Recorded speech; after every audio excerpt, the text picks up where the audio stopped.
Okay, Assalamualaikum warahmatullahi wabarakatuh. Okay, hari ini kita lihat dekat berita-berita dalam negara kita agak panas. Isu mengenai peneroka haram, peneroka tanah kerajaan Pahang, tanah simpanan kekal, yang mana mereka teroka tanah tersebut untuk menanam durian musangking. Okey, jumlah tanah, luas tanah yang diteroka adalah sangat besar, iaitu seluas 250 ekar yang melibatkan lebih kurang 204 orang peneroka Cina. Okey, benda ini telah berlarutan sangat lama sehingga lebih kurang 30-40 tahun.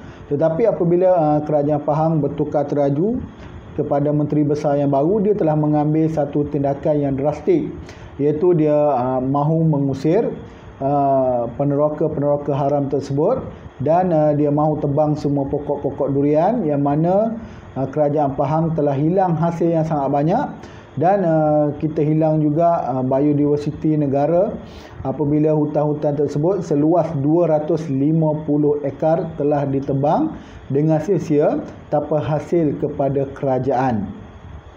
Isu ni bermula daripada tahun lepas lagi apabila 204 orang peneroka musangking ini telah membawakan kes ini ke Mahkamah Tinggi untuk melawan kerajaan Pahang ataupun untuk menangguhkan usaha kerajaan Pahang daripada menebang pokok mereka.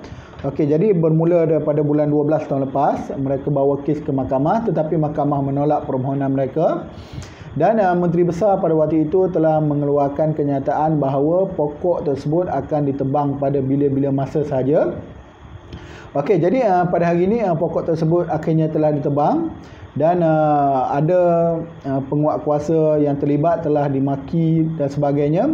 Dan apa yang menariknya, apabila orang Cina tersebut yang maki tersebut telah memberitahu bahawa mereka telah membayar. Sudah tentu mereka bukan bayar cukai sebab itu adalah tanah haram. Jadi apa yang mereka bayar saya rasa adalah orang-orang tertentu dalam kerajaan, dalam penguatkuasaan. Jadi benda ini SPRM kena ambil berat, SPRM kena turun dan cek semula mengenai peneroka haram tersebut, kepada siapa dia bayar. Sebab adalah mustahil tanah tersebut langsung tidak diketahui, tidak tahu diteroka selama 30 hingga 40 tahun yang lepas.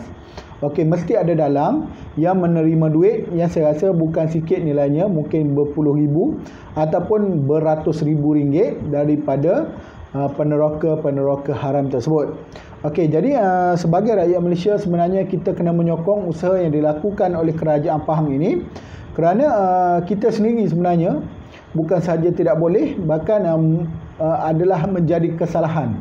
Dan peneroka tersebut sebenarnya bernasib baik kerana kerajaan Pahang langsung tidak mahu mengambil tindakan terhadap mereka dari segi undang-undang. Maksudnya Pahang hanya mahu tebang pokok tersebut dan mungkin mahu jadikan hutan dan sebagainya. Tetapi kerajaan Pahang langsung tidak mahu mengambil tindakan terhadap penceroboh tersebut dengan mendakwanya di mahkamah. Sebab kita tahu meneroka hutan secara haram adalah satu kesalahan yang berat.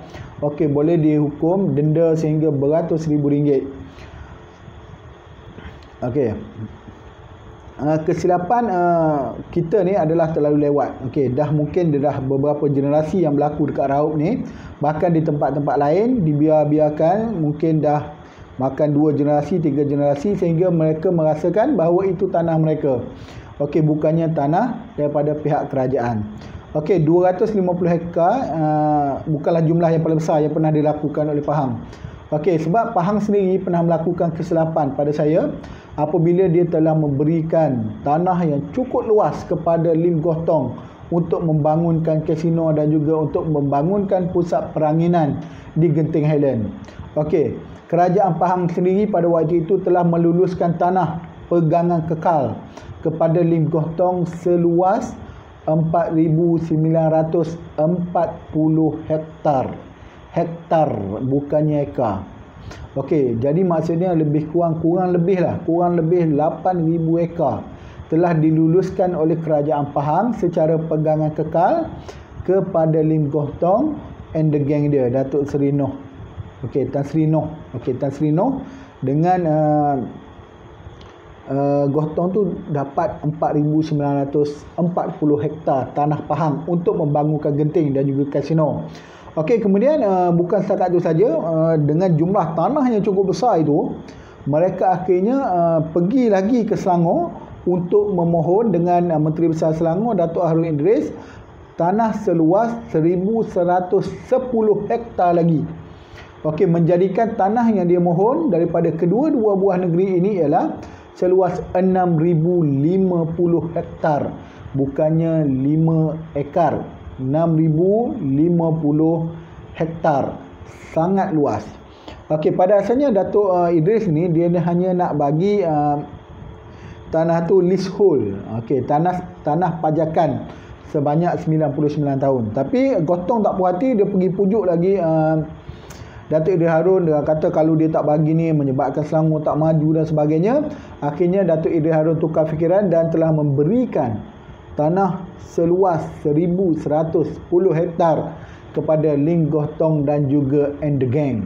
Okey, ini satu kesilapan yang besar di mana rakyat hanya mahu lot tanah saja untuk buat rumah, tak dapat, tapi orang daripada Fujian China datang ke sini mohon tanah dan terus dapat. Ling Gotong bukan lahir di Malaysia, dia lahir di China, di Fujian. Okey, itu disebutkan sendiri dalam diari dia, dalam buku dia yang bertajuk Cerita Saya. Okey, ini adalah kesilapan yang besar sebenarnya. Okey, jadi kesilapan ini tidak boleh diteruskan lagi oleh Kerajaan Pahang. Jadi Kerajaan Pahang, bahkan kerajaan mana-mana dekat Malaysia ini, kerajaan negeri mana-mana sekalipun, kena tegas. Okey, pencerobohan hutan tidak boleh dibenarkan. Okey, kerana banyak sebab lah. Pertama adalah kerana merosakkan alam, di mana boleh merosakkan sumber air. Yang kedua, pencerobohan haram ini sudah tentunya tidak akan mendapatkan hasil kepada kerajaan, sama ada hasil balak ataupun hasil dari bentuk cukai tanah. Okey, dia adalah sesuatu yang merugikan. Dan malangnya dalam isu durian Raub ini, durian Musangking di Raub ini, ada ahli-ahli politik yang turut menyokong tindakan pencerobohan tersebut. Yang saya peliknya, apabila Kelantan membalak, sedap dia maki, tetapi apabila ada geng dia yang didapati membalak dan menanam di tanah haram, mereka menyokongnya. Ini suatu perkara yang cukup pelik. Okey, jadi kita rakyat Malaysia fikir-fikirkan benda ini. Kita nak jadi apa dengan negara kita, semuanya terserah kepada kita. Dan apa yang kita nak tinggalkan untuk anak cucu cicit kita juga terserah kepada kita. Assalamualaikum warahmatullahi wabarakatuh.